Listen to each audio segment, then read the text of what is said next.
ನಮಸ್ಕಾರ. ಜಿನಿ ನ್ಯೂಸ್ ವೀಕ್ಷಕರಿಗೆ ಸ್ವಾಗತ. ನಾಳೆ ವರಮಹಾಲಕ್ಷ್ಮಿ ಹಬ್ಬ. ಹಬ್ಬದ ಖರೀದಿಗಾಗಿ ಇಂದು ಬೆಳಗ್ಗೆಯಿಂದಲೇ ಸಾರ್ವಜನಿಕರು ಮಾರುಕಟ್ಟೆಗೆ ತೆರಳಿದ್ದರು. ಹೂವು, ಹಣ್ಣು, ಬಾಳೆಕಂಬ, ಮಾವಿನ ಸೊಪ್ಪಿನ ಮಾರಾಟ ಜೋರಾಗಿ ನಡೆಯುತ್ತಿತ್ತು. ಹೂವು, ಹಣ್ಣುಗಳ ದರವೂ ಕೂಡ ಜೋರಾಗಿಯೇ ಇದೆ. ಹಿಂದಿನ ದಿನಗಳಿಗೆ ಹೋಲಿಸಿದರೆ ವರಮಹಾಲಕ್ಷ್ಮಿ ಹಬ್ಬ ಸಮೀಪಿಸುತ್ತಿದ್ದಂತೆಯೇ ಹೂವುಗಳ ದರದಲ್ಲಿ ಭಾರಿ ಏರಿಕೆಯಾಗಿದೆ. ಮಲ್ಲಿಗೆ ಹೂವು 1 ಕೆಜಿಗೆ 1600 ರೂಪಾಯಿ ತಲುಪಿದೆ. 1 ಮೀಟರ್ ಹೂವಿನ ದರ 300 ರೂಪಾಯಿ ಆಗಿದೆ. ಲಕ್ಷ್ಮಿಗೆ ಪ್ರಿಯವಾದ ಹೂವು ಕಮಲದ ಹೂಗಳು ಕೂಡ ಮಾರುಕಟ್ಟೆಯಲ್ಲಿ ಕಂಡುಬಂದಿದೆ.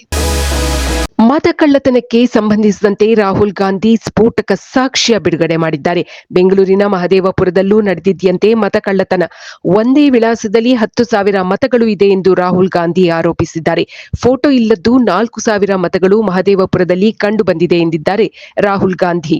ಬೆಂಗಳೂರು ಕೇಂದ್ರ ಲೋಕಸಭಾ ಕ್ಷೇತ್ರದಲ್ಲಿ ಅಕ್ರಮವಾಗಿ 1,250,000 ಮತಗಳನ್ನು ಸೇರಿಸಲಾಗಿದೆಯಂತೆ.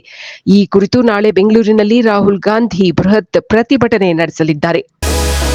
ಪೊಲೀಸ್ ಇಲಾಖೆಯಲ್ಲಿ ಬದಲಾವಣೆಯ ಹವಾ ಬೀಸಲಿದೆ. ಪೊಲೀಸ್ ಕಾನ್ಸ್ಟೇಬಲ್ ಹಾಗೂ ಹೆಡ್ ಕಾನ್ಸ್ಟೇಬಲ್ ಧರಿಸುತ್ತಿದ್ದ ಸ್ಲೋಚ್ ಹ್ಯಾಟ್ ಬದಲಾವಣೆ ಮಾಡಲಾಗುತ್ತಿದೆ. ಬ್ರಿಟಿಷರ ಕಾಲದಿಂದಲೂ ಪೊಲೀಸ್ ನೌಕರರು ಇದೇ ಮಾದರಿಯ ಹ್ಯಾಟ್ಗಳನ್ನು ಧರಿಸುತ್ತಿದ್ದಾರೆ. ಈಗ ಈ ಸ್ಲೋಚ್ ಹ್ಯಾಟ್ ಅನ್ನು ಬದಲಾಯಿಸಿ ನೆವಿ ಬ್ಲೂ ಪೀಕ್ ಕ್ಯಾಪ್ಗಳನ್ನು ವಿತರಿಸಲು ಸರ್ಕಾರ ಅನುಮತಿ ನೀಡಿದೆ.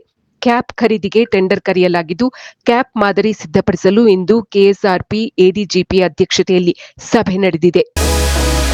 ವಿತ್ತ ಸಚಿವೆ ನಿರ್ಮಲಾ ಸೀತಾರಾಮನ್ ಅವರನ್ನು ಸಂಸದ ಬಿವೈ ರಾಘವೇಂದ್ರ ಭೇಟಿಯಾಗಿದ್ದಾರೆ.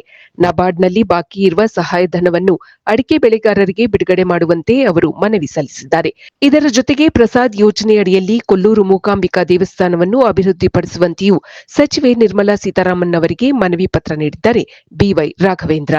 ಸಿಜಿಎಚ್ಎಸ್ ಆಸ್ಪತ್ರೆಯ ಕಾರ್ಯಾರಂಭಕ್ಕೆ ಸೂಕ್ತ ಅನುದಾನ ಹಾಗೂ ಸಿಬ್ಬಂದಿ ನೇಮಕವೂ ಸೇರಿದಂತೆ ಹಲವಾರು ವಿಷಯಗಳ ಬಗ್ಗೆ ಸುದೀರ್ಘವಾದ ಚರ್ಚೆ ನಡೆಸಿದ್ದಾರೆ ಸಂಸದ್ ಬಿವೈ ರಾಘವೇಂದ್ರ. ಇದು ಈ ದಿನದ ಸುದ್ದಿಗಳು. ನಿರಂತರ ಸುದ್ದಿಗಳಿಗಾಗಿ ವೀಕ್ಷಿಸುತ್ತಿರಿ ಜಿನಿ ನ್ಯೂಸ್. ನಮಸ್ಕಾರ.